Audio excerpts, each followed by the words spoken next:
oyira menen beba ono so say oyira na ne beba so ana so oyira yeah okay baba ne girlfriend beba ba ye pe girl apeso ware nye oba serious ye pe serious yeah adena ebe no enye mfa so betu aba so akire ntini ye kana sa mfa so beba na mo ba activities bebre okay ye pe the best pay oba ne be ma we woni no omo ne madu ba bi esei omo tre what I say omo house ana omo house hey in case ni be hu na ba emra house obi ne get there emra house okay enti niama bebre on we afi ne ye bechichim se ne ba bia na camera ne be dade ebeda babia ye pe the best couple ugo di foolish o be you afrim na no dressing room kra la lega fo no say boss o di foolish be you afrim compose this here fa camera ko ne say o di foolish be you afrim enti no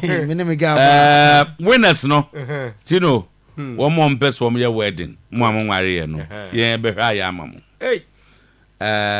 Dubai wom na o de be $2,000 for shopping enti ye pe na oba ebetima busaw ebia say tino bia oba na na register na ebusa tino maami din de sen tino kroko school way ye be see ye make sure say munni wow so Clementino kra no ne wo fa no a na oye we no what the saying na so yes sa ne ma ni nyina because ye mpe e wo say ye obia wona no pra baba uteni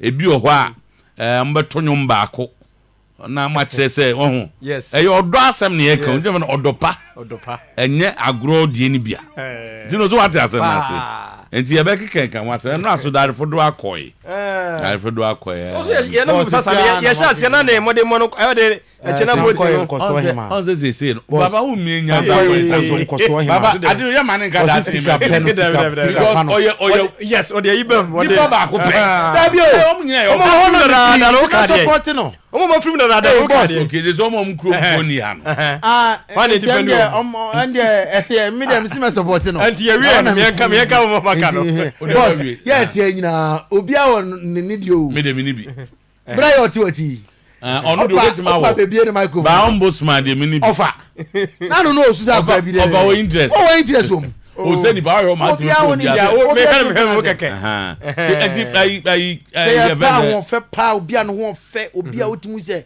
wo ba akra pa wo ni monyam sei o munyina ti o munyina sentini yese yi no obi a wo ni se aka 13 o mo ma ka o munyina obi a wo ni monyam obi a ho fe sankoye dia wo de be ba no ati because our original minister our minister our hene obi an kro original minister wait one when an original minister dia ba of when ya nim na bia la pai ya ka na mama say de ujalo de beti afa ho di they tell us post ni adro no born again say na wono no and go of the season na mu yi no wa Twitter say wono de na so ho asem no born again man twa mu Facebook na obi a hwe say ghost no e bia we na udi da ba Serge gogo no Serge de na ma na efe technique do de hwe boss hwe de aka no na boss yi de ni na nya ba ko pen we ho de say me omom ko pre na na afo ni de ni awura di nyame awura di nyame boss kana gra go what be abuche dia we oh boss kana awura di nyame na de nko abuche dia we nko benya yes be bi ojina no boss no we keeper no yes I'll go for this. As an arity that's the end of team player back. And what for the better no place here. Eti aka keep face as the other boss now we player keep face ha enusuni yes we man up there but we mean dey can use man half there no we dey most school time shebi yeah okay ya ku anim na fa yi o record ni mo board o bitima che oh I know the boss we dey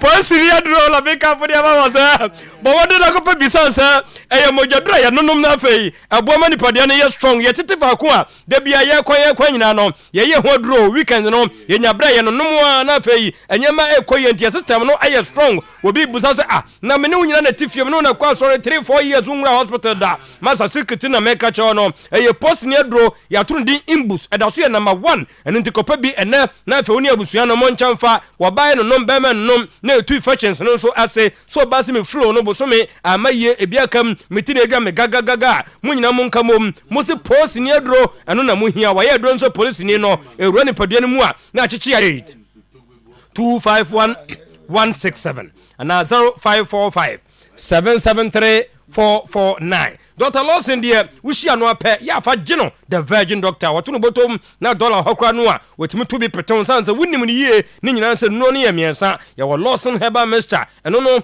general well-being na support system no John discernment pain typhoid no muntu ngoso na munyi bi na nyamanya kama wuhia Lawson loke eno nso de award no 2022 wagiye say yem pepper white pa ni gono syphilis no ema fei ahimfio wonya kama de a Lawson loke netimi yes anwade no delay man capsules weekendi mrantene dia himom sisim to nyina na just yes wanima ya serious de wo ba na moka free tamale amakwa wa him fifregu ni nyina na se delay man capsules ni nyina no premature na beko low sperm count no na fe wuntimi hyaase ye unwie yi a ni nyina no Lawson delay man capsules nyana bra na hahan ene de afrade aye nti uduru mromu a KNG herbal apidang misty herbal ferments samenko colinac na fe wakotu de 0242 133 577 na 0248619999 kwakwamu no Faith Homeopathic Clinic ahenema kokoben kwantempo so Mama Elizabeth nyame ontonobo na wonhira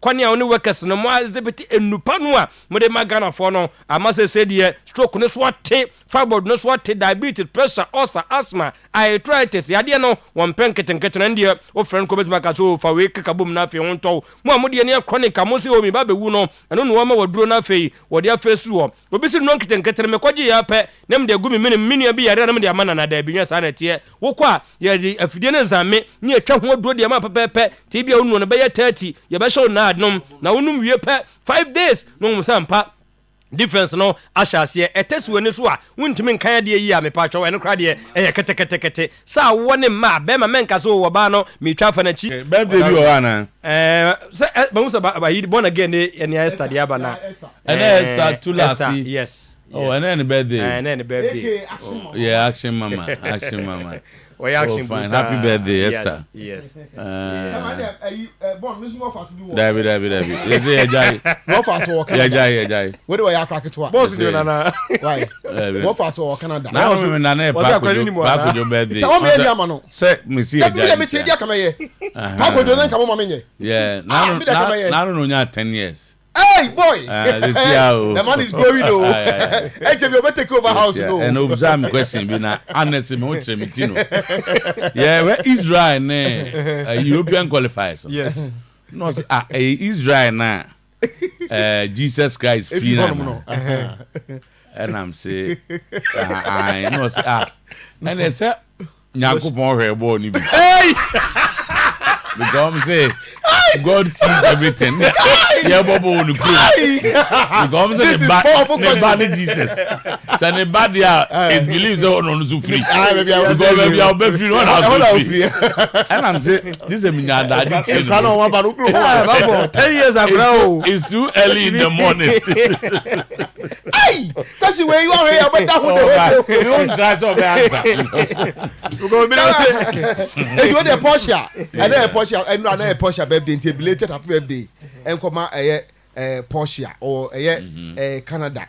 Hona woni ma menyina wodi mfie nkono wo fa se ba minim so onua ma ne bi o Canada ana we nye wo onua ma ba se ye onua ba o tibisi bo ha wodi natena fie to yere nim so wo fa se no na se me yere wo onua no yanko ena introduce yeah it's new and it's fresh yeah do your passport squeeze yeah it's new and it's fresh the tie ba for the tie ne say yeah the question to dwa e be depend e be day e be week sometimes say controversy e betimi ada ho and we want to get your input. Wow, TN can say Obesa will try so answer question ni bia. Cherish partners no. And they test it tried. There's a question there. Na say net here. Or say how many goals did Erling Haaland score in the 2022-2023 Premier League season? So this is the Premier League. Okay, question on the abandon. I say you best pay the obe vote tickets, obe text tickets, and then some awards will come with that. So what I say, including every award.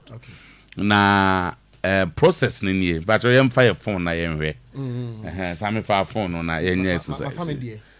Me so me family. Obe dial star 920 star. So star 920 star 84 hash to all networks. Star na every time you have any echo. Star 920 star 84 hash. Okay, into the course na dial ya. Welcome to vote is the quiz. Enter quiz code. Now your quiz code near Oyerepa passports. And the quiz code near OS. And the answer betro O. But a small and capital. Say my own capital, but them say near my city and BBF. OS. Oyerepa passports. Now someone send the way. No one send it. Okay, OS no say. Choose the Oyerepa passports quiz.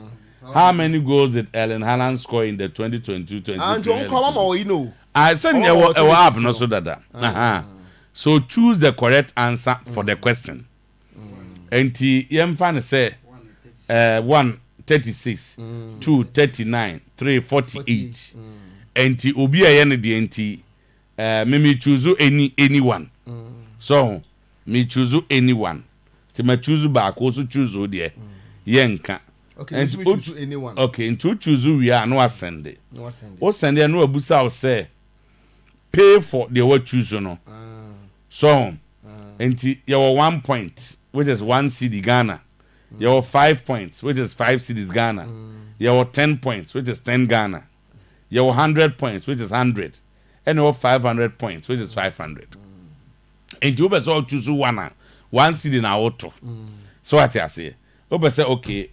For this exercise, me choose 4. There be man choose 3, which is 10 points. 10 points. So and the 10 points in the 10 and po. What choose to be? We don't buy one. We now the any. Yeah, I'm saying what you are 10 CDC. And what you are 10?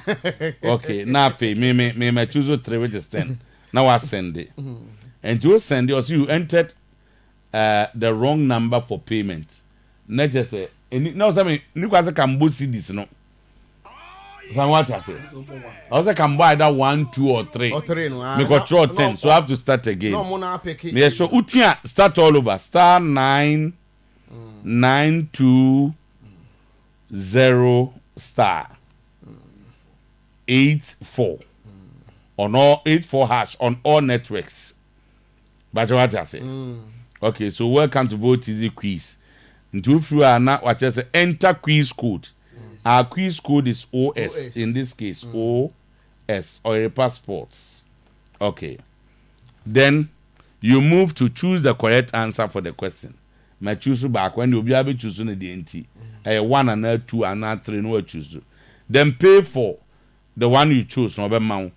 And instead of 3 in 10. Oh, me thought you be 3 and I choose. Okay, into about 3 now. Or say press OK. Cancel or dismiss to receive authorization. To pay 10 for 10 points. Okay, so NT Jafin abebo momo code na odi tuade your code. Wow momo personal one no. Meme there 1262.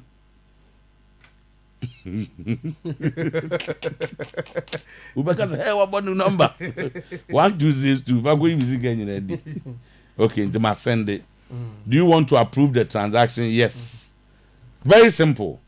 Payment of 10 CD has been made successfully. Okay, your current balance is 2 CDs. Available balance is 2 CDs. 2 Ghana. Tina Hansen. Is it all this kind of was in United? Ah, na katu. Nti maboti me de. Wo ya you obema o message. So, obema a message. Or say payment for 10 cedis 2. So what I say. Yeah. So that's our quiz today. And that quiz, no. They want born again. They are to some man. Chegos are Alan Che. What will be channel? What will be voting more? Yeah. You will be our award winner. Yeah.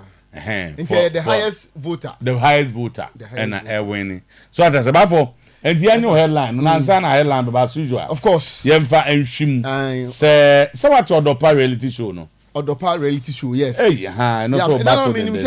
That's him and the that's him we are not Odopa for take over. Odopa for so article. Odopa organized by Oyerepa. We am Kwalane there. So after near company for there and only Odopa no. Odopa organized by Oyerepa. Oyerepa. NLP. Yeah, ka ho. Obia ka ho. Staff no. Obia we. Debi. Usually yeah. Oh yeah. I do they can be qualify o. Make me qualify o. No, sir, or no, you're never back. Obi are qualified, but imagine how. On the part, you be qualify. Oh, competition never check. Competition never check. Okay, and your sons come and your sons grab me Sanaba and Coladia and Colabia almost soon. So how I've done it. Quebec, pa and Menudra. Yeah, Rabbit series. I know dear. And Quadaya, yeah, come Massami. Here books numeracy for Nursery 1. Nursery 2, KG1, KG2. Auto books a man colana no ape. Rabbit series. And no nanquai no more. Mukanye Timibo Muye pa. Your language and literacy for Nursery 1, 2. And after KG1, KG2. Creative arts for KG1, KG2. Our world and our people for KG1, KG2. Oh, wapno. And after your basic writing for Nursery 2. And no writing skills for KG1, writing skills for KG2. They are tier no. Ojima publications and the Rabbit series ba. Almost like general printing, books, pamphlets, airline. Take your ESCO. I'm not interested. Elijah Kambi refuses to appeal. As Togbe is angry. Obakosia Sebi Nintosha Yentiason Prensa Ketokroku Dia Nanten on Namso, according to my men on the grounds. Sitogwe fu papa say afedie kati di ha say ni mututu form ne doba ne darling boy a obi a wono no we say onye reference omo league no mo friend say wajatum wode World Center na ye meeting na ne fa ho be dabi na wo say say so mo kan wasem bi ni nyina ne boafu meeting on frɛ biam obonya bibia biam because of say number 1 tama and according to information no Togbe unlisted normal kati dia ye no ede yaw aka na koma mem urefi eso friends ede so recreation na dabi Joseph eso oyende tama abonte yi aso free ban e blast me ba me dia free ban e ban komo koton no omo free de koton no urefi asema ba ho we de kofi na kunza ntokwa no we de won tie yi asema ba afie ban de ho eno ye number 2 no I number 2 no. So there. So there no. Satam one the poster boy for House of Folk. In fact, even the league ni nyina. So contract be so has a bono. Anybody who smoke pay dreams FC. Hon no maton. Has it. Togwe ya no nya hwe de fan say boy no. E che no hu say senko for the born anson. And a man one sign. So anson. Anko da ho no mo a. E free e ba ne As a contract is so ya has a bonus was mean sign, has a bonus mean sign, has a bonus mean sign. You could read more in Kofobi of Naked Nam. Now, quite a year almost some cotton free banner. As the same media, no so kuya, led by Miaminia Coffee Prof. And then Yamada Roma, Kakra, a bit told me the House of Folk. After dear Yamia Dumnia the Twaba. Na House of Folk, you will be say, oh, me now my name were Esconiswa. And also for continue say ehwan ase tam information pick say to gbebu afu papa say there be sabi yesi obakosia ne sure ye ntoso prensa we de cat de ekete no nam so no koba domat tam so domat dom de say odan anim ni bi otiaso no kɔ otiaso no aba na ade abufuo aba house supporters no say this time omo ntena sinti afi omo say afi no mo hu de nti akɛ sorry a he said o sorry a no do be possible ɔde no abɔbɔ kɔtɔkɔ mankɔfoɔ so kɔtɔkɔ supporters no bi sɛ ɔmo fie ɔmo ni ɔmo hwɛ deɛ ɛkɔ so tama yɛnkɔyi vetting of Georgia Free ya mutu Article 4 of the GFA election regulations is breached. Article 2.3 must apply. The Kofi Boakye case is in the soup. Tama, what kind of Kofi Boakye case? No, Kofi Boakye versus Sometymer City. Now, as some no diakofa be nyina ye. Maami bi your friend Mariam. Osebonsu. Tama. Asemwa elbano. The whole election process in nyina complete gone. Kaput. So my disqualify can be you. So my day you. So my BBR off. He said about on any year. BBR off. BBR my BR no. Illegal. Unconstitutional. The GFA constitution. Tama. Yaba me patrol. Wodi mbeko article 4 no. Na mo sa de mako article 2 no so. Na ehonum so no. Yaba be hwe de ehon mo. Minimisa wo de constitution de you are well versed in it. Na ma pe lawyer for so ene yebesua de pa. Tama. Confusion rocks GFA and its elections committee as who wrote the Georgia Free disqualification has become problem. Tama information epic says the Otuo Georgia Free disqualification no akofa asamaba. Yesi chairman so on the no Troye. This is say no so akofa asam kesi abeto hono mo a ya hwehwe nipa kra Otuo. Because people has even questioned letter now omo try the Georgia Free no. Na baba asama okay say the letter was signed. So omo here no elections committee omo for Edian has. The chairman signed. Mpe copy ma one. It was signed by the chairman. Enkofo ya tama asama kikabaru wo de ana asama mo copy am. Oh, see nyina na asama sume hu bi. It was signed by ana nya chairman. Oh, tama. I feel na you have signed letter first wo efe ho ankofo raise issues wo ho. First time. The whole can na make be say. Me say confusion rocks the system because somebody is denying signature to the letter. Obi din she one signature she ho. And how they make on to me, I'm not talking about confusion on the idea, but I'm just saying this very letter was signed by Joseph Bernard Ashali Esquire, Chairman GFA Elections Committee. In this very letter there, it was signed by the chairman. And okay. And Tama, and also on now another cat dishonesty at play. As GFA organize and displays awards, referee get a car, best player get TV. Tama, yako car. We a complete act of dishonesty. Share female categories no. Go K no. The command empty na fake out, cap. The league ni mo share more goals no Yaman award. Go K no in the league. Man award omko fa MTN FA Cup goal king and omko fa the goals kakra wo league no be ka hono the man so the top scorer of the season mom league ni de ya on na the goal king of the league Tama me kai Ghana ha ya awards for the league I am a best player Kokwesen the enquire me ka obia de me kai Kokwesen and na de ya awards o krom ha no ma the award na eno na say Ballon d'Or Tama anti Ballon d'Or no yetimi ye na referee yamana ne ono na award ne price na kosoro asen best player no pacho ebisi wo ba bia da pa umuami oh that be and I'm okay mami ko head of sports ho no basho where you headline where say any enko why you akwa okay ka do headline na wo kwa no oh the opposite will be out there. Okay, and young I like you. Yeah. Looking good. And I'm watching a man. I'm control because my control broke for me. Me jacket. Say you sunny as you never loyal. And you ain't young go school year. One kabida ukwanka so nyina be lawyer na oh matisi go for kabia na lawyer one go for kabia me not me doctor adana do Pembe College no ne green shirt no not me doctor na omnim adwuma we na ba not me doctor say we ne be agoma me go school no me kai say general science na me from JS na dey be am top until me doctor we drew Bruno. Man, I'm done here. I'm generous. I'm so too.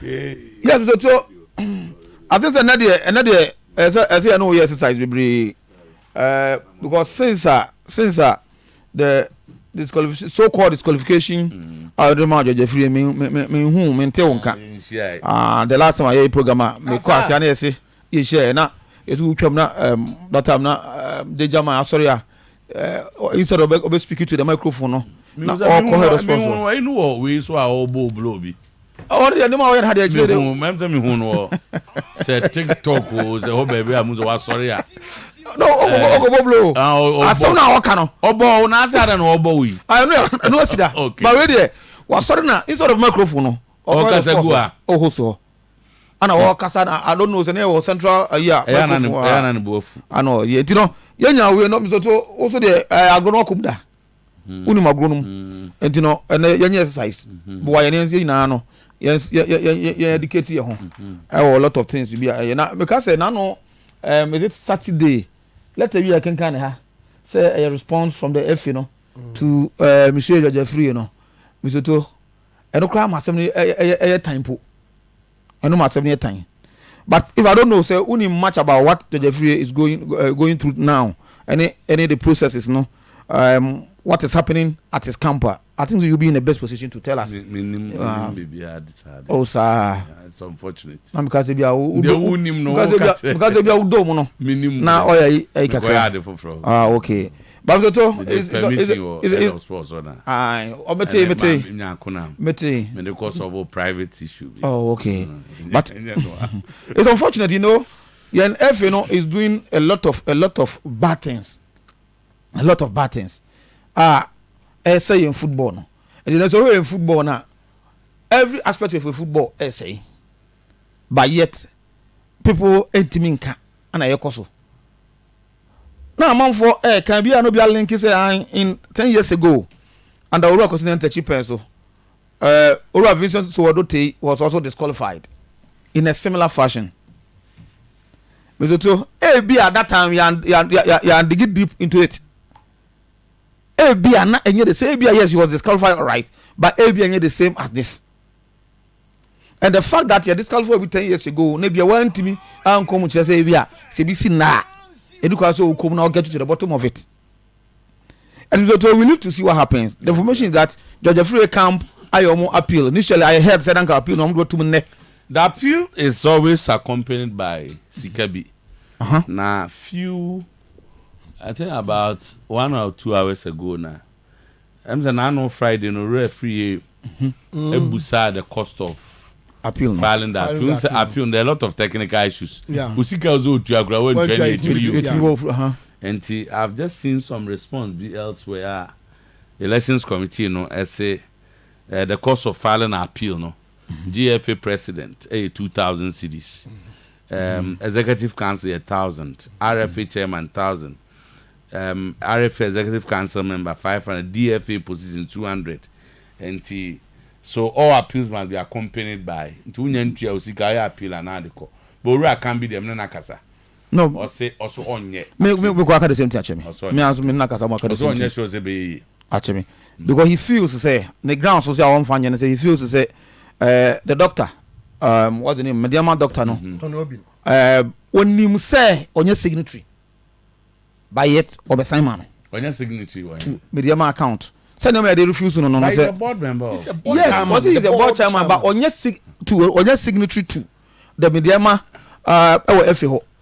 Everything Mediama go check a auditor general according to them. Go check a registered general or no. The dean is not deposited there as the board chairman of Mediama yet. He's called board chairman of Mediama. That is the board chairman of a football club cannot sign a form for they say it's a Togbe cannot sign. So you go check registered general anywhere. That's the only ball.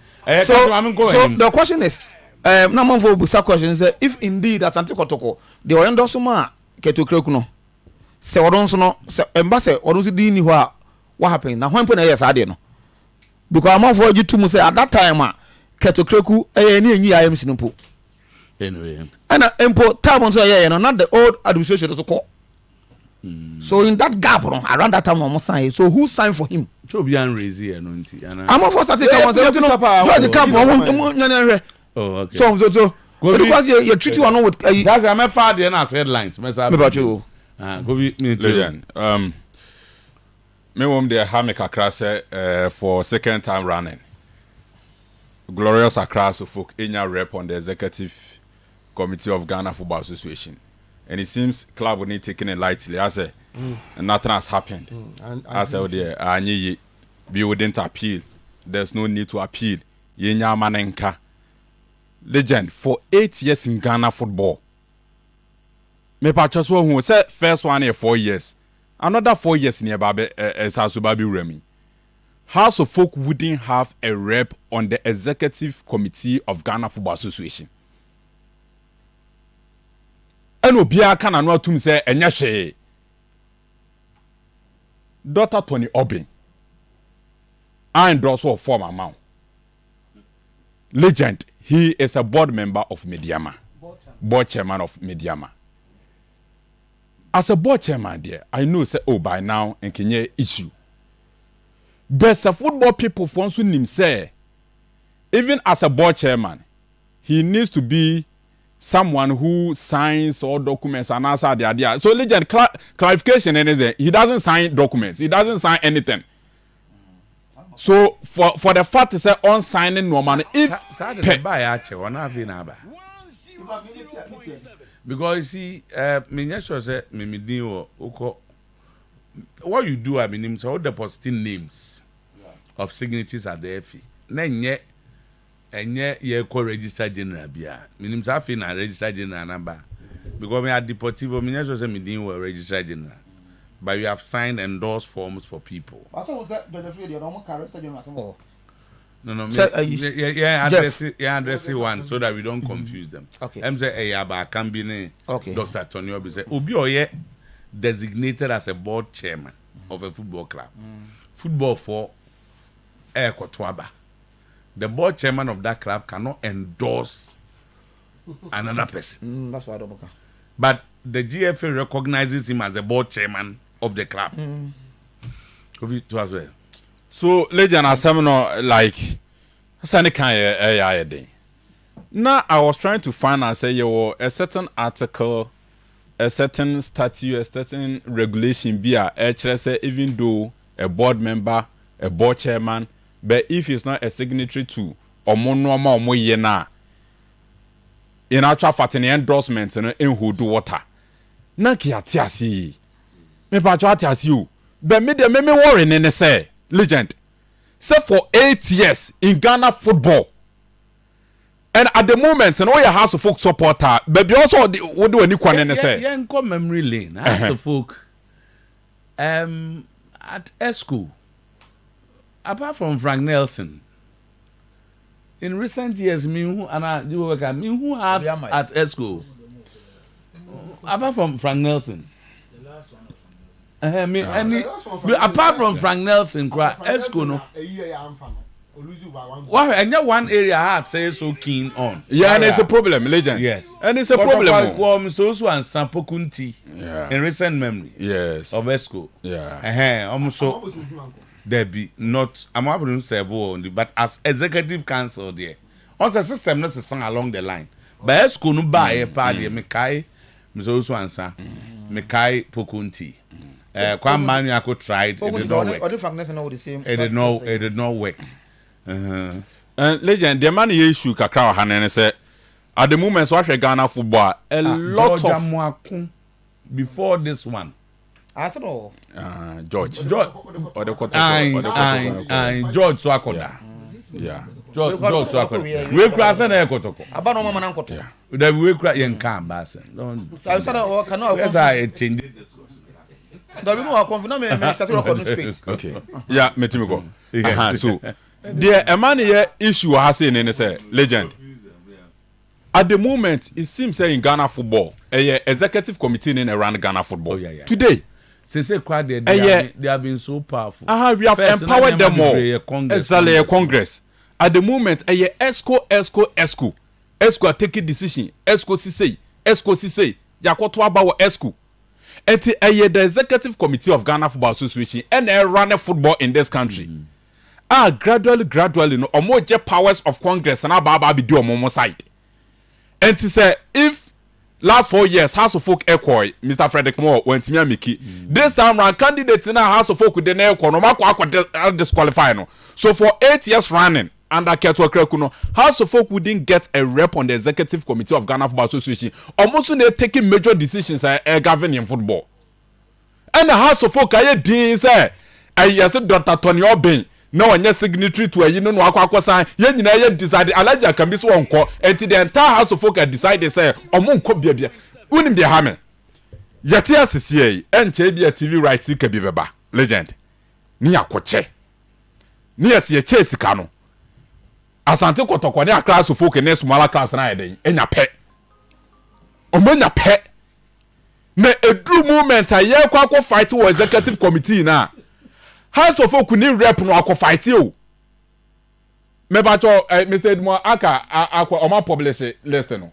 List of omo mutimi make here. Aye. Omo nyina me. Mr. Akambingwa ti Elijah Akambingwa na ntimi make. Omo maka nyina. Ti Mr. Edmo aka qualify. Me ba cho the team be na eba. Samatex. And to Samatex mo ba be take decision am House of Folk. Na de omo. Oh de bi me kasa bibi legend patcho. Oh de. Oh me patcho Mr.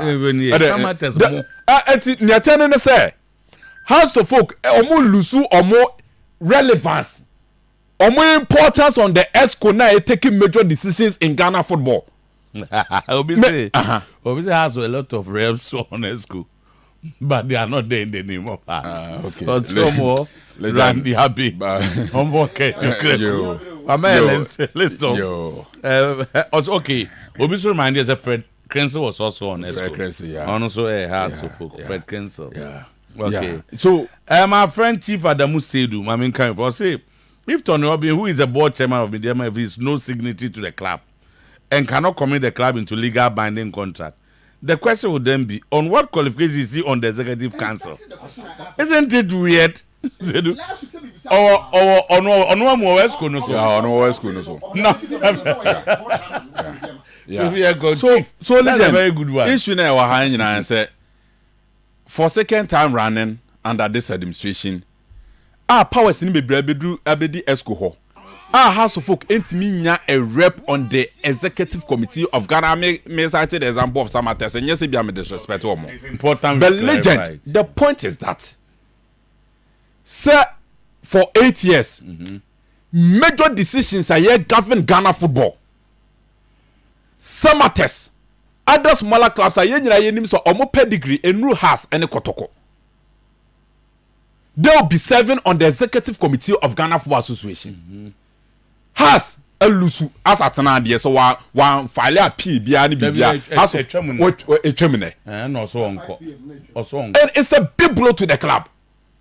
Ebi a wo kan be more. And they shouldn't have stayed aloof say and found and enye and enko because mumunim say the ESCO is running Ghana football today.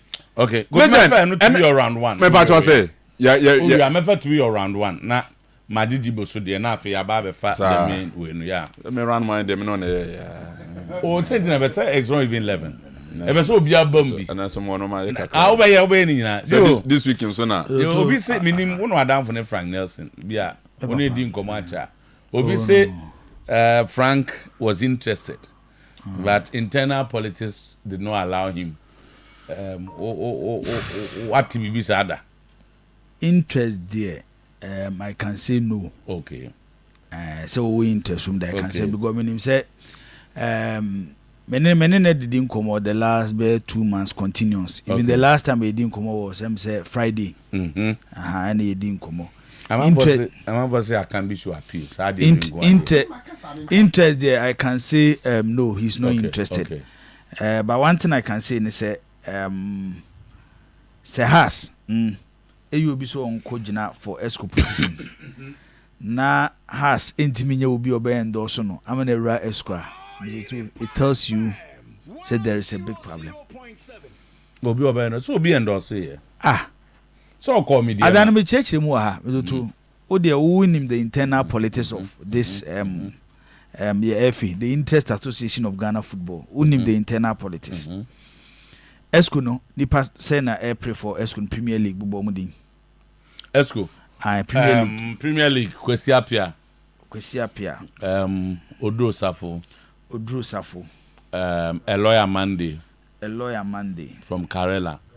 Raf Jamna nso Atreman. Raf Jamna. I say me Raf wrestling. Yeah, weekend he was in Blasters game. Yeah, he was. Yeah. Well, by Blaster Thursday. I'm on a Blasters game no. And I Randy Abbey, Heart of Lions.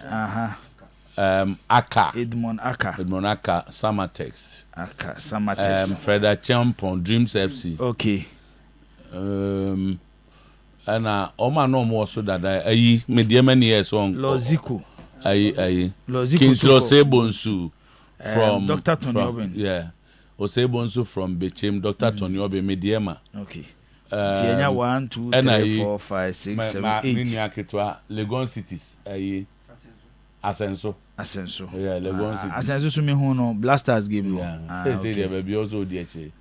No campaign. Everyone Asenso me nua pa no. Okay. Yeah, yatina one me nua pa. I'm student of Kings. Yeah, me nua pa. Asenso. They say nya 1, 2, 3, 4, 5, 6, 7, 8, 9, 10. Nipa 10.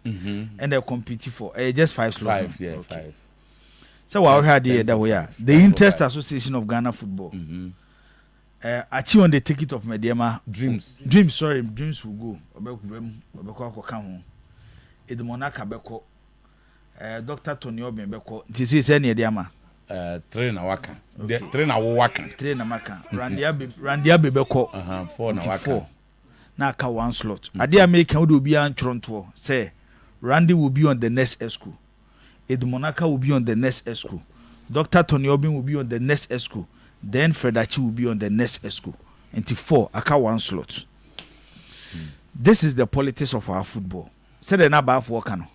And the FA is not in the good books of House of Folk. Baby omudi agros is in house and count. Yes. Baby omudi agros is in house and count.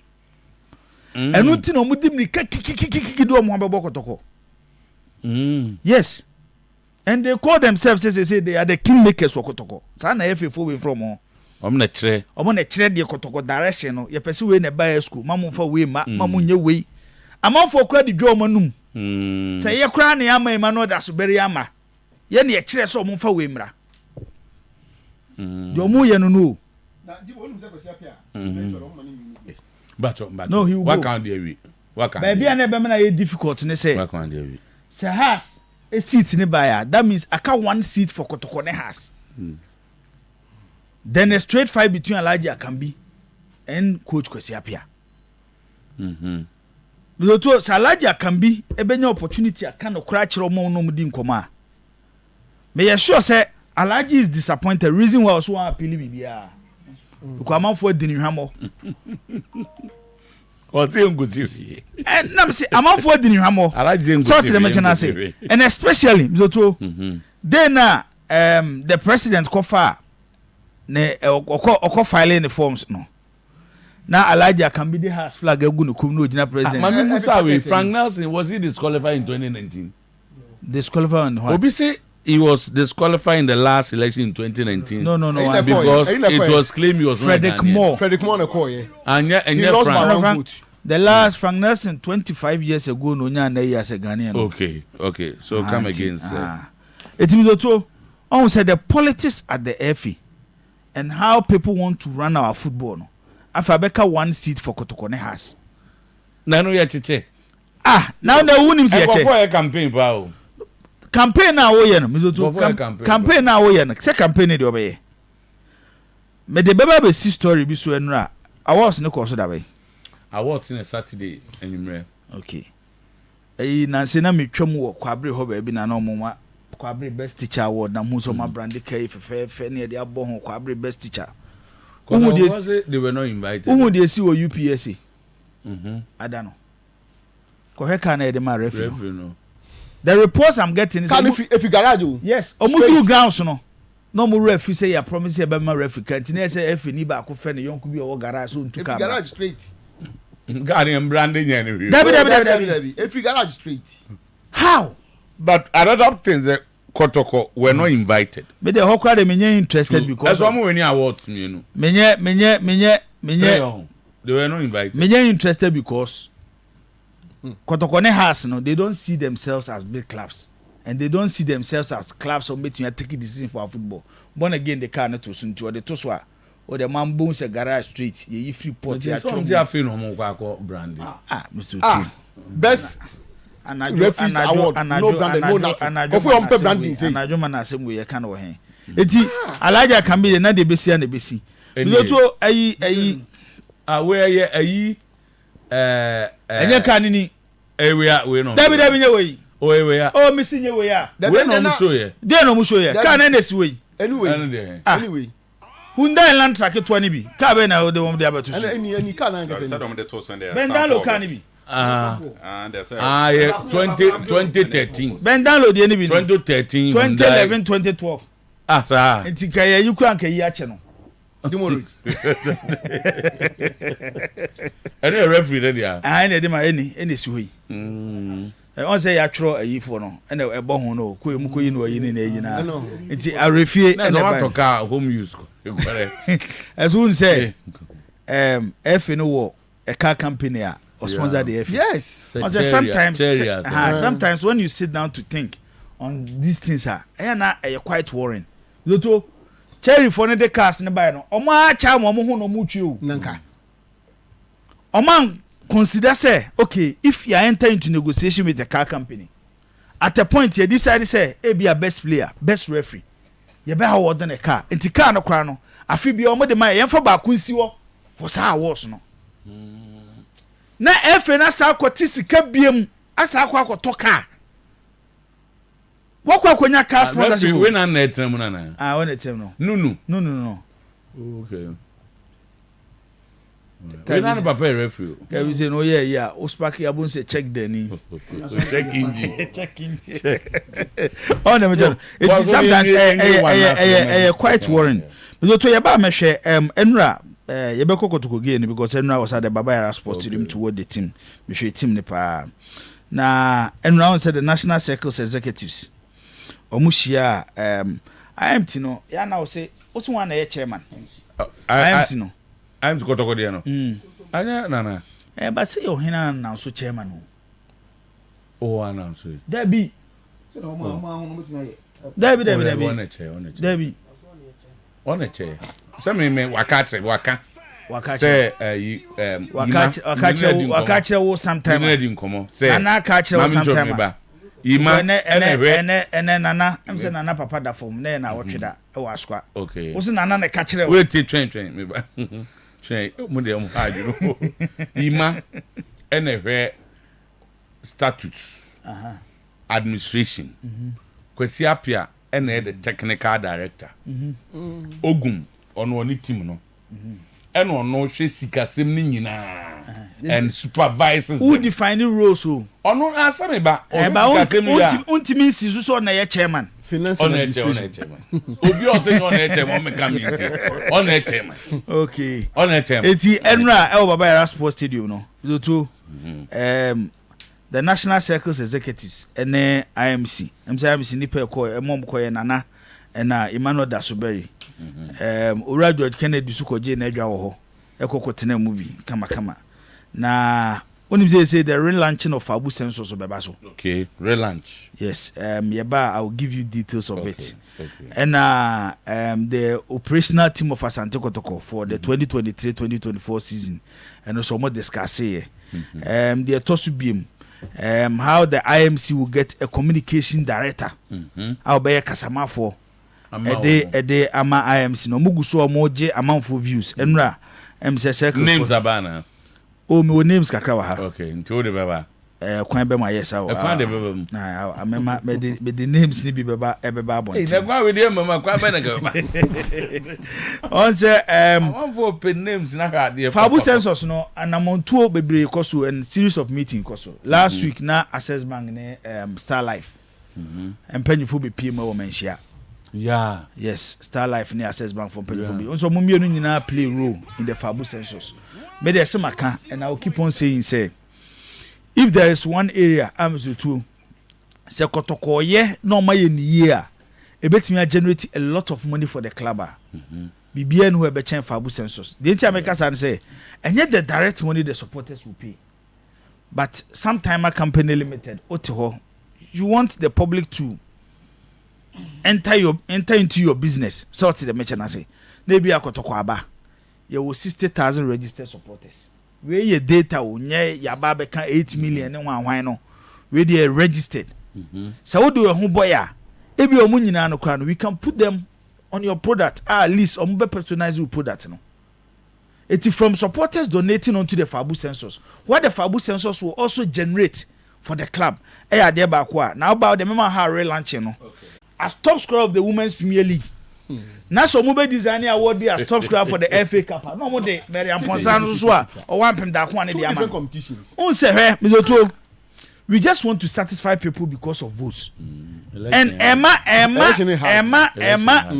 the excitement around our football is going away and pem da ko afford them vote be maintain project wo mo Obiabo league Asheni goes Yeka Premier League member de ne de top scorer of the Premier League Edrumaso esi akabom because you be nyam pem da ko afford vote e be a fabulous ladies dey nya no you don't do that yemfa mumra yemfa we ntwaman sabafo me be jeni ade last lap no ba me say Oyerepa sports quiz eno ho komo na ye be wi a ye benya that and go through very well but babo me tell we dey adu abo du ba kwa pound meet du ba ko so bia nya be meeting sia ne nso a ye be che ne kama no bia ka ne de nemu e bi kai be she fridge na o e bi kra nka e wi e ba be discussion be him capsules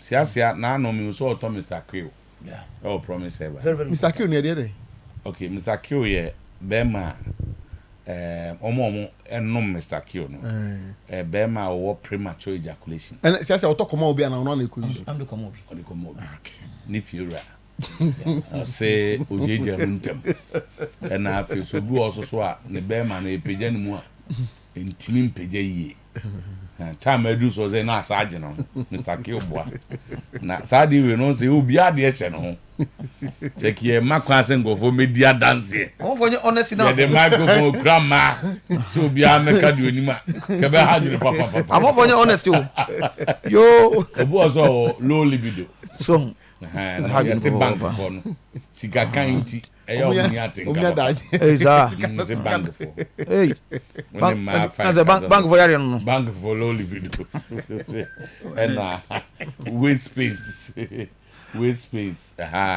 ni nyina ne Mr. K eyo say the libido so say nya mema nkwan ma ne oba so timi your friend sexual frigidity in women lack of orgasm in sex de omo ya ahwensi eno ne araba bazin ti pebi kun lu fo adro ne ye msremo mom ye mpe hiutun ne Mr. K ne araba bazin bibia be koso ayi bobo anu no mo friend number 0244275429 0244275429 abedie was a sickle cell when we specialist pa but prostate so timi pressure low sperm count diabetes hepatitis koko ni ade nyina is also here penis enlargement no tibia na we in the size no mpa unka manfo no mpa no zap cola na afei zap lemon vigor energy drink Rua water ni nyina no zap happy fountain for and the amount that ban hilltop number near 0561324444 0561324444 for your pesa drink be zap orange so feel any orange drinker zap and a cola and so a zap and a lemon and a vigor energy drink na fe Rua water 0561354444 but for enquiry kakaka 66677 would do yeah Samimu ese Georgia Free file for ni appeal no last Friday. Okay. Sunday so eti. Samimu ka kire. O maka kire. Tama me pa cho mo wo the elections regulations no. Mo ame na yenko article 4. Na yenko composition. Sene ye kwan fa so a yete committee a ese so mo hwe abato so e wo Ghana Football Association. Was it the elections committee shall composed as follows: A, chairperson; 2, vice chairperson; 3, and I see 3 ordinary members. Number 2, an appropriate number of substitutes. Timer, substitute underline. Wey me use me illiterate mind no. Inti mo na. To do. Aye. Inti substitute underline. Me patro substitute here. Me and me say football. My commentary danti no. Me say you start first level no we are. Substitute here obi a agro course na bibi nti. Coaches no hu ni say yes no. Enti wono substitute no obesesa. Shall also say the elections committee was not legally and properly constituted. Aye. Okay. The elections committee was not legally and properly constituted, and I'll tell you why. So there's a funtus of issue. Everything be I can be mentioned. Funtus of issue. Mentioned because I don't know why no useless. All the work they have done is useless. Every work that committee has done for me is useless, and I'll tell you why. Just say, "Bia moka chama say I didn't make kind of." Say, "Intina me see table wey dey nyameda my your scholars or hachi say me pe Matias." If the chairperson is absent or unavailable, his position shall be filled by the vice chairperson. You see, they properly and craftily wrote this constitution. Or by an ordinary member of the if the vice chairperson and the born again J thank you and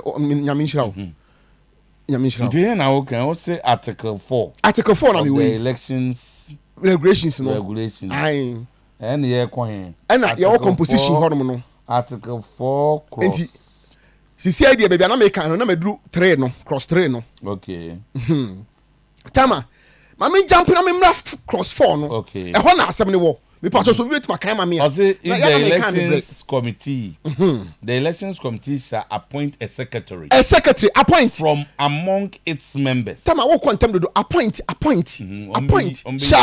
shall no say mandatory tama yes exercise no imperative yes na che say sha na che say upo ye nche sa na esa wo ye no sha de betwa nche sa na esa wo ye no okay so they shall appoint a secretary from among its members Bako and the secretary yeah I'm an secretary who shall be responsible for the related logistical matters and who shall take care of administrative matters.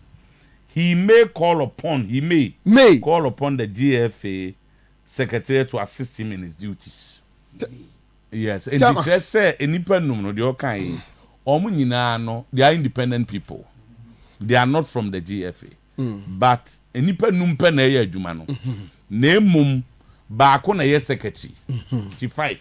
That's the number. Na okay, so the issue here is see pension and that your friend maybe Mariano Sebonsu. Or your lawyer Emma GFA. Or no akahunsi on the secretary to the elections committee. So they are they have appointed somebody committee no. And they see the money here and said the money here I say time there be busa question say Ghana Bar Association for I don't worried about normal ekosuya monti masiu. Committee no knows very well.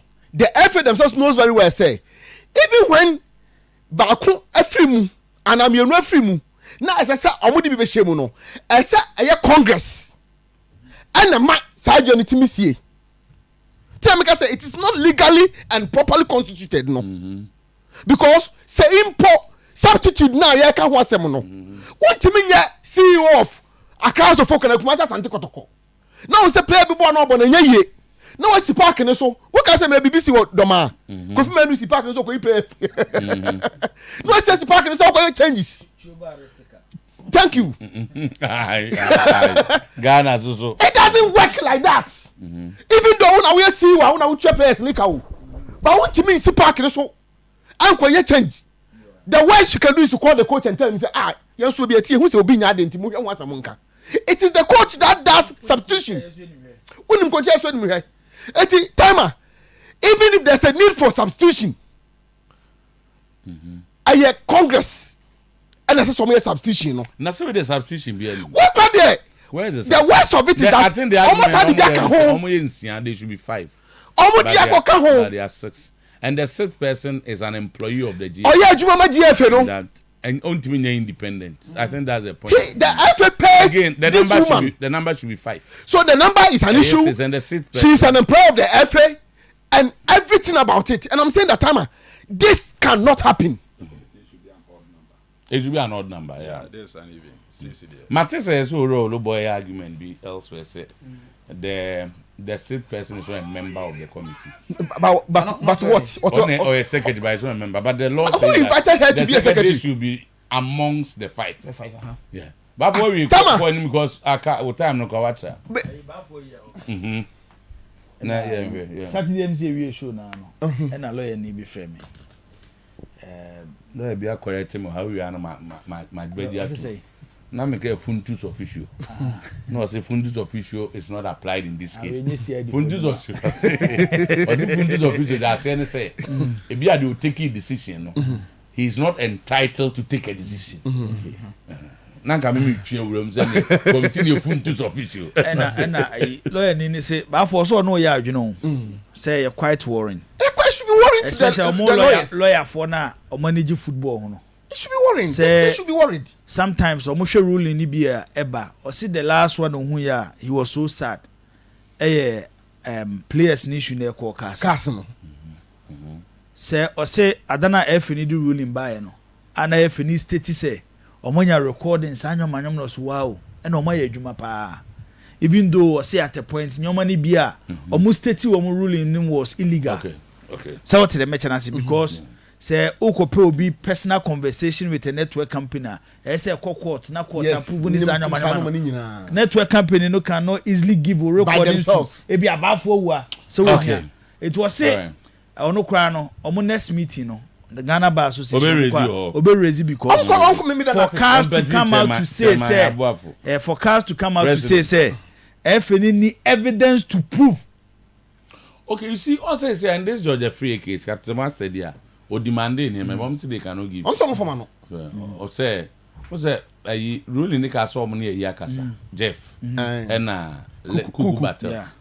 So the appeal sort of record or not say recording a common family because they will need it in the appeal. Yeah, I'm saying there. Lawyer Nini can was a lawyer in Asimo can say based on your football structure. No, how are people are more interested in your home no. Obe advice George Free say he should stop that appeal, he should go straight to court. To court. It be a next step. No, say you see one thing is alcohol quarter. They will ask you whether you have exhausted the processes. Also last week in the bar say GFA for a conspiracy to say they want to appeal because they will not even sit on it. Then they will use a technical point to tell him say he did not file the proper appeal. Now koto baby. In that case, oko case na koto make one ma appeal and now he failed the appeal process. And you know, oko koto mbebu say have you exhausted the internal mechanism to solve asem. So go there. Ombebu atu obotugu ya players. When you don't trust them say on make my fair hearing. What is omko players no ko this man committee and some ko appeals committee. O say there would maybe some pacho. Players are some ya na different. O say court no wo homa obi a say e bia woto na fu so obi sisiu ba ko true process o so obi sisiu okwa na court na ko say ukuo na wo mu no process na so mo de adwuma no mo de ye adwuma mo de mo mra na ye adwuma na so why didn't you go to appeal there be o mo de mo mra ye e bia you can even say you don't trust the process it yes, go and allow them and to court mo out na wa ko to aso baby well the issue but that's on yes you are right yes and Tama Ugo fasting bia ba this will be a kabia. The man is me yam shame me. Who will? And make question say, do we have lawyers on these things? Tama, Article 2 of the GFA elections regulations. Head in say principles and obligations. Tama, principles and obligations. Tama, mo person obligation principle mo fa cheche mo me. Slow down. What no any head down when you say principle obligation and obligations. Tama. Yanko clause 3. Undue influence from third parties of any kind, any kind. Tama, any kind oh. Obekaza no asori. Owi anu aba. In the electoral process, Tama, process. No one undue influence. Shall not be permitted. Tama, you are talking about. You asking me this question? Did you ask that? Now, right. Mama born ni dino. I also Oluboy say onye member. Okita okoya den. Say onye member. I don't know Oluboy. Also I want Oluboy. He can't see Oluboy like this. They should be out of the football. Omo fi mu ko pam baby ntina. Mami jampo siasi amra na onye. Govi. Drama na. Ba for jo ahu me kakra. E be za ba round 3. Okay. Me de me shall say free house of folk. Me shall say. And some people na me can about this club, but since legend going forward, and ana me who signs of it, and many are general house of folk a ball friendly game against Nations FC. Born mama line up across of folk the boy. Unsa legend na me ka say football ni preseason you will stages. We are kakran now move ya. But you ran to the final stage of the preseason there.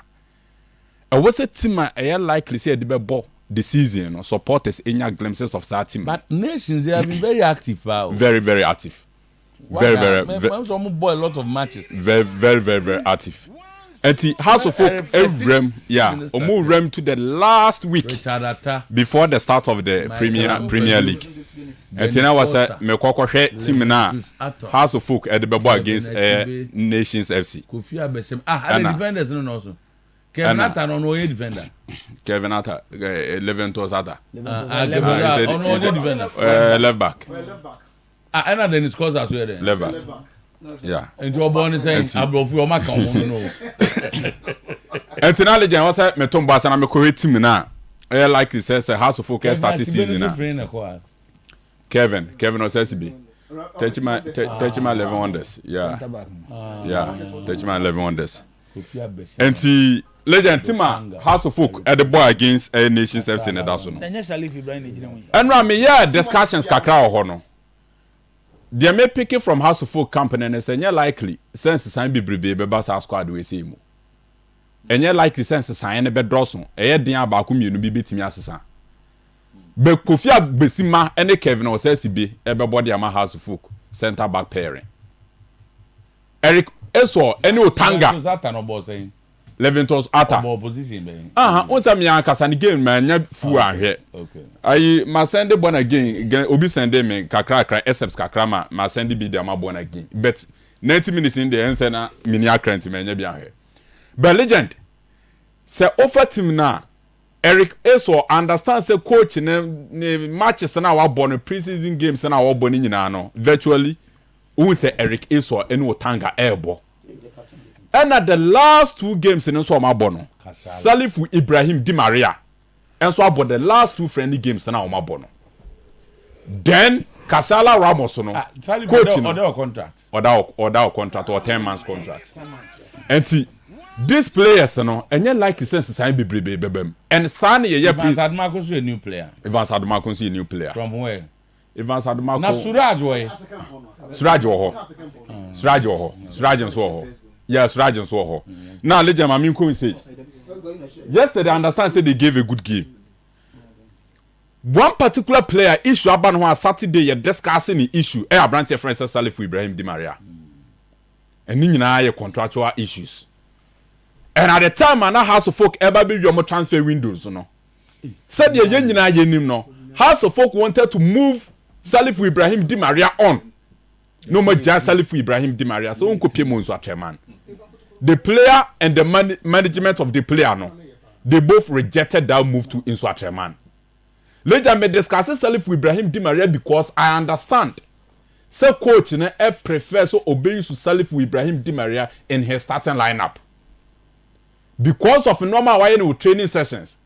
because of the 2 friendly games na wa born normal Salif Ibrahim Di Maria dia ma House of Folk me kan wa fidie we so we ye board member management member wa House of Folk na because of issues on Salif Ibrahim Di Maria nyaye na mo person mu move the player on but eventually he has stayed and the coach prefers to use the player and ko interfere ko yehwe ma coach ni nya adwuma no use Salif Ibrahim Di Maria say player when the bomber House of Folk agi league agi FA Cup are forced to reckon with that. Don't go and interfere legend where the House of Folk between the car or just 5,000 Ghana cedis a month.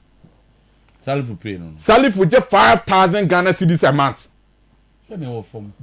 Yeah, ebia wo form ebusu beka say yeah. Media man salary oje. Has between the car 5,000 Ghana cedis a month. Legend. And to such a player edge that amount of money our class of folk.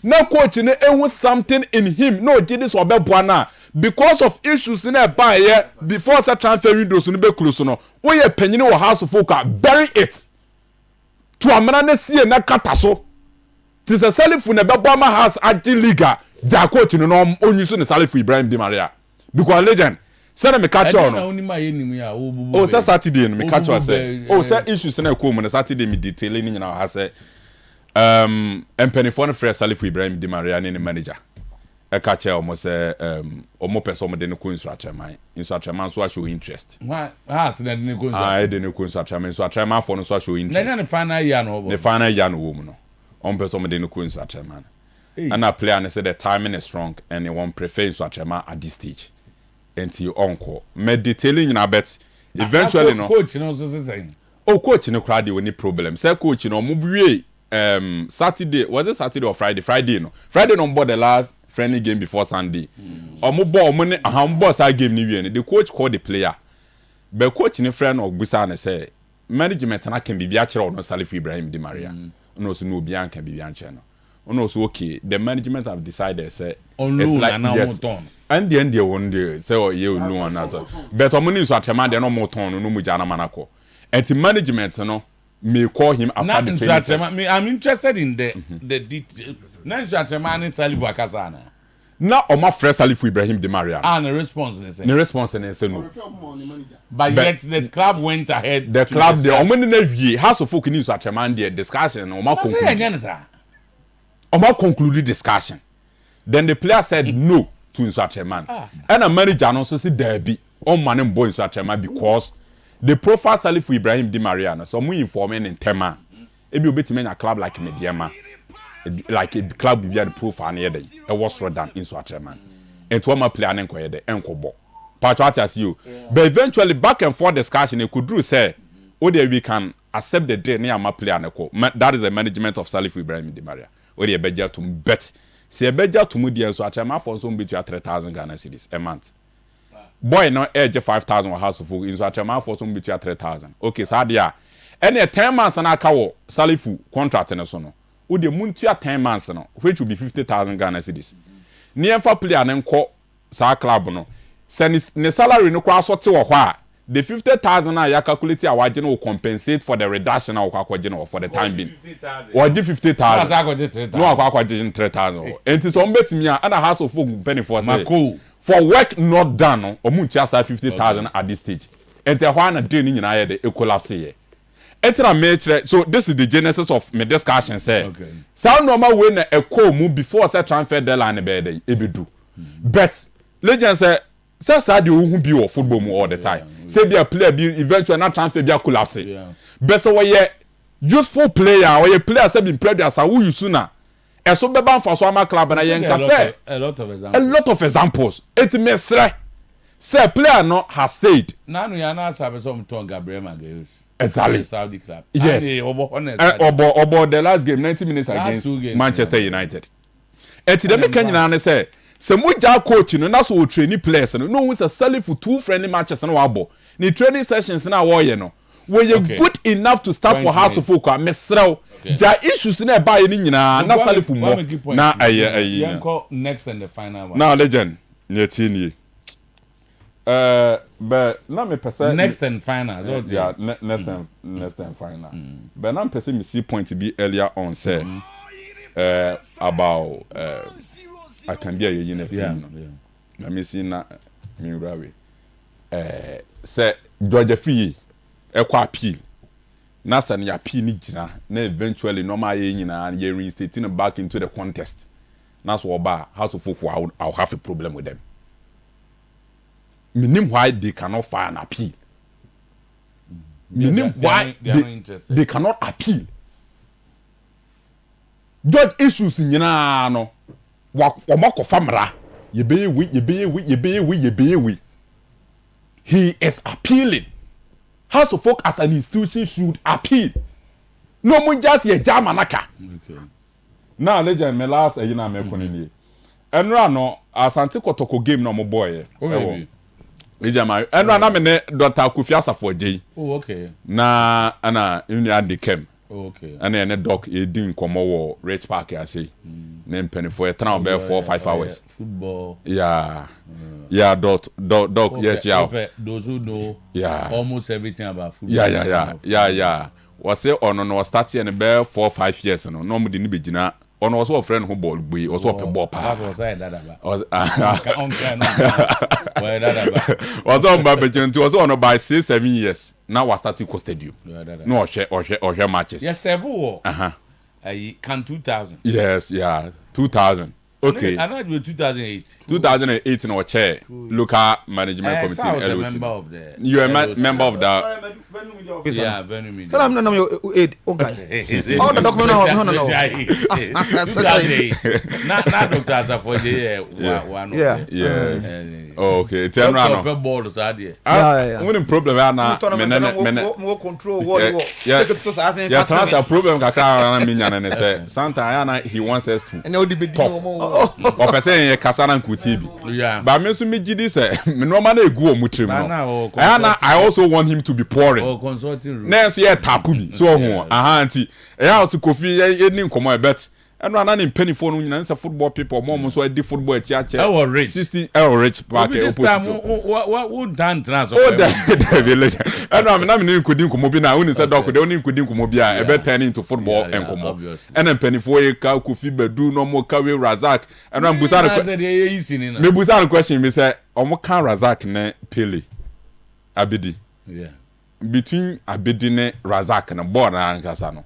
Ana na obia woni de ana doc chire mu sene na wo kan ye obia woni doc chire mu sene na wo kan ye wo chira Abedi die nim na wo chire Razak die nim and it was interesting discussions and then run ye no but legend was it Abedi is there sir Abedi Pele there Ghana no be free yo Razak so bobo pa Razak bobo yes but Abedi Pele there also go fi life no yeah the enzo na the achievements yes but also bu one realize the talent no yeah Razak mo come to eneyi fu ya o say Razak won say Kenya grow Major League Soccer yeah once they took a decision to pick the best players from all continents in South America amofa Pele Europe amofa Beckenbauer Africa amofa Razak that's what Razak played with Pele yeah and Beckenbauer open if you know pictures bro yes they just imagine golden coach golden boy na no be dey the Facebook we do got picture beto and now say we identify players na no ya players can go for the number internet boy me say me who got to me all time favorite player Okotoko is Oli Rahman. Oh sir me Oli Rahman boy me who Okotoko all time me who ye no you going to so tell me na say e Okotoko me Oli Rahman yes o say Joe Debra o say Joe Debra Joe Debra na onye consistent because of injuries yes but the period that the talent is there but me on we do not compare ubia Oli Rahman say zoto ada ye frɛ omoko Italy e campaign for Italian and Tuana I so pray omo yi ni film I'm so pray when pra ye ko ball friendly game ye ni 4G and ye ko ball friendly game Oli Rahman was a better player than that Lamte Olurama cry. Don't always go. Don't always go. Fancy. Legend. Ebo electric. Legend. Osho crown Olurama entono. I Robert Church abo.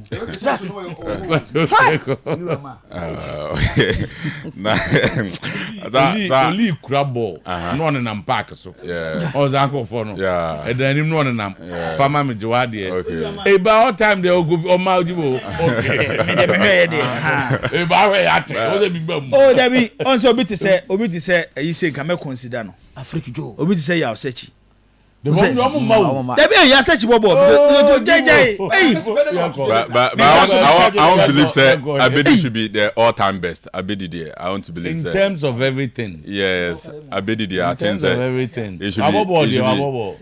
Don't call him because say House of Folk share that prano game be no 13 cry or 13 or just that no 16 17. Or to twetwe house for us no ba ko share the prano keke se ne be obe free. So legend that's it. Asante Kotoko. Asante Ompa chese maybe I'm meeting there. So na go pa do dem Abedi ni wan wan be. Yanko na captain be wi me. Na I manager send there yibi or the Mr. say do the one yibi abati ana ye be bia no ma. Ya na. Enwa me hwe Kotoko game no pa from na chase kopim na wi na unse nzutu me kan sadi wa ha say me obi a ekwan me fa so hu preseason no. Anyhow our coaches prepare our teams during preseason no. Ayana me concentration bebre ni or share 2 or share 3 or share 4. Preseason ni ma idea how a team no betimi dey rua season ni. Eduka ya ayi Pep Guardiola mo na call you know say Japan do say Korea o say ko bomb preseason. Na Bayern Munich mu nyina show mo. Yeah. Penalties no match mo Everton one no more show mo na one. Most of the coaches I have no more interest in year 2-1 year 3-1 but how they will approach the season and the most important. And I'm sure go team no now there are certain individuals may you almost in China my ball my so you could clearly see their quality on the pitch. Henry Ansu from Brekum Chelsea even before the injury no how a commander Chile and I think say the partnership with Nuruddin say no we Nuruddin ebe mu in the second half be partner Mo Sharif na Zutu adia wo de ba na aggression na nso the control unse one Ansu wo some leadership qualities bi a ebe bo Kotoko center back from what I me hu na nura ne de I think from center back position Kotoko is sorted out. Center back. Yes, center back do is sorted out. Let us say goalkeeping no. I don't think Kotoko will goalkeeping problem. Yeah. Asare, Danlad, Poitiers, they are sorted out. Central defense no. Zutu Nuruddin, Mo Sharif, Ansu. I think Kotoko is okay, and they can say back see a team be a center backs with these players. They can compete with any team in the Ghanaian Premier League, and they can even be among the top 2 or top 3 when it comes to center back. Medford, and I'm a lot of changes in the Medford. And see, Osha Hawa Ogum team Taboba now a transition from your body born from a tree, then the transition to attack between the Medford and the attack no, and then quite slow. Because there was a lot of changes in the Medford, any attack no. So on the match no. There were certain players me fool said they will need time. They made it here, say Mizuto sa na be ya. Because me te say one way a leg need to start Friday o. Sure. Yeah, I'm hearing it. Unless it be busy because I'm hearing say possible say there will be an injunction on the league. Exactly. Say Kobasa team ebe bo na ya Asante Kotoko. Go from another game na me share you know. They me hu ye say there are certain players within the team and how Ogun person the team no bono they will need time kakra. Sometimes yeah na Mizoto na me prefer say the player we be gina ho what the player offers much more important than the whole tia bontia be kan dey for player na ho. Enura ba bia na me so amanfo ka Kalu Watara. Okay say that me cheche Kalu Watara mu a say the Kalu Watara amahwe no Brekum Chelsea. Offensive war in say abo team na bo 2 top but obo 1 topper ontimi function ye ene Kotoko attack no se Kotoko hye o mani mu a central position omo forward line no the oye number 1 ye Mukwala se wo hwe last season ni bia Mukwala be runs obetum kasa enu time a Mizoto chance abeto no mo so bon se wa break because goal scoring mizoto adwene enya wo nan na de bobo no how the mind will decide. It is a wadwene na bre na wuduru ho na wadwene na ntimi decide ya emfa won ne ba bi abo ne da onan be bobo na to akone eti last season at so wo hwemu kwala ya games akotokobo with two top no function ye pa e ma na adwuma no so eba fom eti wo ye coach na wo betu mukwala what do? You look around the league na e ball the last season no teams no mo ball two top no players be no mo function in that system ebi ni Kalo Watara se kotokoko bobo na Kalo Watara ene ye omo lead man no nkwane the center forward ogina ye betia bo season na wiem so to wan hwekron hye for goals but obo as a second striker the number of assists you obeye the hold that play on say the be ameka say statistics is spoiling football. It's the other players how they function on the pitch as statistics and capture no. We don't see how important are those players here. It's the environmental fans need be raising concerns. And Makano has say Kalo ebema mukwala function well. Than they be at the omopedia free Kalo ho. And there was this guy in team menu. Interestingly, so a lot of coaches would not put two strikers. So coach bia on the system. Last time I remember example say you were center for once you players they play like number 10. Yeah. But you can classify them as an additional striker. It's what here me no wouldn't come. Let me use your own Arsenal. At the point now Arsenal bought Dennis Beckham and Thierry Henry. Beckham is a number 10. So but at the same time, Beckham to me function as a second striker. That's what I don't see in Kalo and Mukwala. So Oshe Kalo na mizoto. It depends on the system kotoko be map or pitch so. It's not like this is the first time we BSU. Kotoko abo with Kwabnayaro and Bequin. Bounce Bequin. Any born no kakra. Bequin is like Mukwala. Oh, Samum. Yes. Okay. It's Kwabnayaro beye jumani nyina. Bequin will save energy. Do you want to be a movie? Kalo ne beye jumano. Mukwala. Yes. So one with the mention it is a obo no as your lead manner. You won't get the best in him. It mean I will be surprised this season start here. From the Kalo that I watch at Bekum Chelsea, Dr. Prosperna Tebeko using as Kotoko loan man anymore. Which Kotoko best struggle. There were other players that you could see promising, but said them a kind they need time. Obi to say in team menu that's so more boy who say the potential is there. But AB a stage frightened this and your money to meet cheap players. At this stage, what I've realized in Semzutu, Seligni air starting on Friday. Coach Dr. Prosper Nateogum will need some of the senior players to help these young boys. Because Enrano now who sa cohesion because new players about and there were a lot of new players on the pitch. It is a old players now. Mzutu say new players ni air bema omumre. No one who said the team ni besi abo. It will be to say Zeze who was injured yesterday. I think say they could be to say Lamte, obi say Justice Blay. He will need these players to help these young boys. Said the Beya Kotoko be to me. But you saw a man with team. When you allow Masot, no, they are right back. Boy no ball right back. No, so too. We no way. Oh, new income. We born a dear. So too. Say son of a born a league coach income. Oh, as a man of Gacho. So too. Right back in the machine Baba Yarano.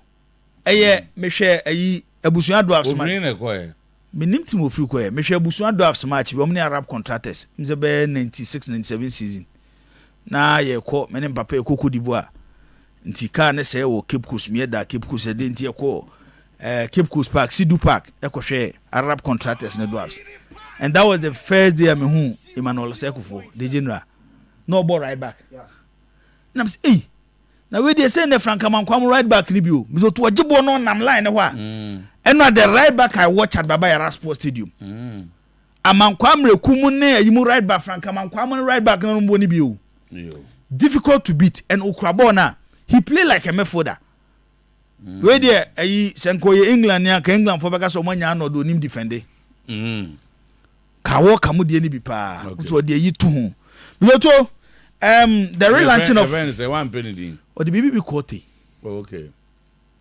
my food say my so na do so about a good team this season league na be de o e be de pa the relaunching of Fabu census and amedidi hu nkomo kakra nze maka say IMC no guso mu hihia parties omo ye involve wo Fabu census no Access Bank Star Life mo enra so mo share the executive of National Circus Council from the metiti ni say this is how the relaunching will go it will be like a deba or menshia okay ohine betinem yes the first contributor that day will be ohine no agene card okay ohine be share ayenfofo mo share na se so obiya should also register onto the Fabu census okay ayenfofo ni wi a ensi ho a they will go back to their communities is there someone that carry the message to their communities to make sure say omo community also amount for be register onto the Fabu census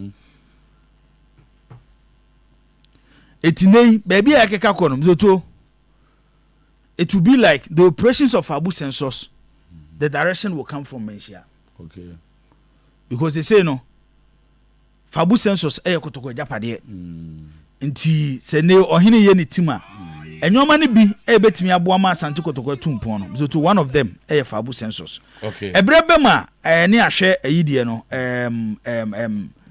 communication you know no going to na me jump osiase ba say wo no wanya opportunity ehia wo hene ba wantimi amusa wo hene oh me 2 no 4 and then the me see wa musa no me busa am kutui na mkan na ma 124 me kire imagine o kire wadwene akoa o kire wadwene it looks like there is a little problem and me metiase because of nipa na omo ye adwuma wa IMC ni CCA no problem we ho ne say football is a different field and football administration is a different field from so what coach my accountant my way I don't go say what the mention say eti the IMC air struggle with certain areas which they will need time to get over it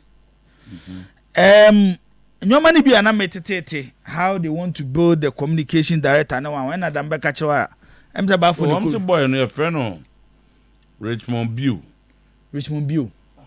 was it is from Tamale City he's a very good player and he called Kote okay but the part the Richmond Bew can't do kai chale akwa na player do this is unya scab unya minim say ni din so na not you can't do this unya scabia na utopet no Tamale City unya scabia na utopet gu kema ko hinso ateman okay me oba be kan boy no asem eti one area me feel say the IMC is struggling how to structure it say omodidi nkomo at a point yemfa radio ni the problem eba unim na akofa radio ni a no omatwe ko akiri kakra and they say the one yankofa no because loto say kotoko no ukoso ha abuoi ufa ha abuoi and looking at the people omo say no loto it will be very very difficult for any of them to occupy the communication director position say what the mention say league isu aye be chance kotoko be hia obia obekasa e dia ma club no mensia nyi bia one on be you know o say maybe wadam for no time they no kasa my chief of staff no kwame nya so mo ho am nya mbetima ma bi do football no mengogro ho sa o enu mo mbebo by this season the operational work you know omoja dia ma supporters no from one yes they should handle the operational work okay na bibi wo ho na how ma they can contact the IMC no maboa nti enkomo bebre ko so enura no okay ye bedidi bram kakra bram na memro na so bram kakra me kasa ne wa ya we memfa skills no me Stefan Afriye Mensa Captain Fachemi ho bi da cho say me bi na Esther Opoku any Prince Mensa ne papa omo say me mfa fidie so na me wish Stefan Afriye Mensa happy I'm say Stefan enya I'm say na onya 1 year okay nti mama wish Stefan happy birthday o say age sadia minute 18 19 20 20 hono ya me o ayi o message so aba say o kai the Nisteria London Yeah, then it's so program no wow. so Okay. Na no so mo share na land ya so dey land there. We do ntem no. So looking at House of Folk team on building on not building on looks like some yanya 2 defense sets. Two defense sets because and now on Friday ombo against Vision FC Kofoldia. Unim say Albert Yondi and the ball all the 3 goals. And but you know I justify why House of Folk I man stay here. Unim say got your point House of Folk was ready to cancel the contract. The player himself beg House of and told them say man a chance because what if you 2 years 2 seasons and normal football a chance energy god did not get and so was not called further to reduce the salary by 30%. What was here or reduce the salary by 30%. Wow. To stay in House of Folk. I mean akwana ni abre And so some more Kajuma omo yeah Kajuma yes says he's picking up very well. And you know about there who's that? You're starting league now. What the preseason has said there because well, the preseason to House of Folk I think I'm about 7 or so matches. But preseason in 8 out of 10 games we are there league where are you? That's true. A tire sir. Where are the competition? No, a tire sir. In most cases. But House of Folk to all the games almost about close about 30 or 30 about close to 30 or 30 goals. I consider about 4. Right? And goals into a shot from different players. Hey. Different players. Kashala will have no 8 goals. No. Now I bet one day about that say the almost now you see the point. And they who attacking force now. And they have 3 strikers. 3 of them are from outside Ghana here. The Ivorian player I'm to Dubai now. According BBC. Say no also BBC. French ni kasa. French. Obi on what French. But me who be 6. E didn't I say my friend of the first you know. Yes. Canada dia ke jam. Okay. Yeah, match fan dey no 6. According to House of Folk officials, was sure say he will be a good player. Okay. Mizoto Kashala send a message. I justify no. Or send him a message into my Facebook. And now Okache me say he has a striker. Na 29 or the striker ne Ghana league ni ma obeji go kinizi so Kashala then I bet you know not to talk about Kojo being union no Shegu uza no squad na ihu yes game on board against nations no my favorite House of Folk player Bizoto Nuruddin Abdurrahman Waba back yes what can Nuruddin there Nuruddin is watching the show. And Nuruddin Awoda. Yeah. Which of the Nuruddin? Nuruddin. Yes. Oh, that's he's my favorite player. Yemfa fidie we so ne we she Abdul Nuruddin of House of Folk. Then yeah. So House of Folk at this point in time I think that the team should be ready. The next trip is to Tamale. No Omako Preseason the first game against Altu, which I believe per the House of Folk you know. Say Kososa, the supporters will laugh. The supporters will enjoy themselves. On some of the first more account Kotoko, any per striker observations are Okoya or they Maya. Misoto, yes, second Kotoko will need about 4 matches before the league. And you are one person can go to Crawford Junction, but 2 league in so. Then you don't catch it. You see, so I think say Ekobasa team league no be chance here no. Kotoko first 2-3 matches will be a preseason for them. Okay. But then, Pedena striker can Ekobasa, you need the old players no to play. Why are now introduce new ones no kakra? Because Okobo a lot of new players. By the time we realize so to now House of Folk no call. So the team no AC other teams no call. So I played with the technical team. They say Ekobasa league in the chance this weekend they are. Yeah.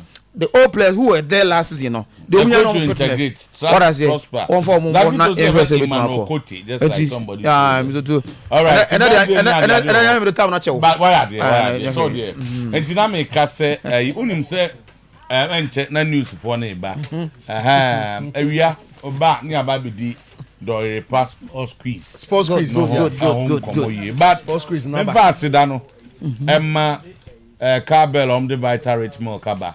Womo adar man e betina ase to adwene di nkomo yi sika kakra bi ubenya nuane room so always get your Vital ritmo koma na de onga ba o yesi ne nkwan bi akai na fa bi gum na afein so yumbita and chromedy 6 months and a bed and eno legend yeah I Mr. Sedu o say yen we she Obapa also what touch mine. Okay. Also ne what touch mine. Good. And to Obapa we share wife what yen we happy birthday. Happy birthday. Or so mom promote your sports na pan. Mike or him fan. Mike or crew from. Okay. Mike so Mike and no dini birthday happy belated birthday Mike. And then next year Debra so birthday. Debra then ones or Osons. Okay. Interesting ones about a man for comment on commander would but time no allow us 12 o'clock.